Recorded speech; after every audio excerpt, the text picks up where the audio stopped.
جنيه اللي خدتهم مني عشان تسافر بيهم. انا عايزه اجيب كل الانواع، البرايمر والكونسيلر والكونتور وكله. ما انا سافرت بيهم يا ام الفلوس. انت ناسيه ان انا لسه راجعه من السفر؟ انت نسيتي؟ مش احنا اتفقنا ان احنا هنجيب لها الشيخ بعد ما ارجع من السفر؟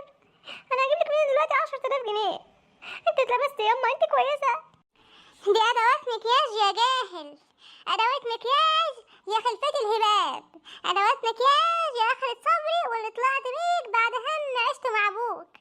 طبعا انت ابوك كان بيمسك قلم الكحل صح بين العيال، جاتك الهم. مكياج؟ ايه؟ ادوات مكياج؟ ادوات مكياج يعني الكونسيلر والكونتور البرايمر وكل الاسماء دي مش اسماء عفريت، اسماء مكياج. يعني هو يعني بتحطه في وشها؟ ياه، ده انا قعدت 3 شهور يابا، انا قعدت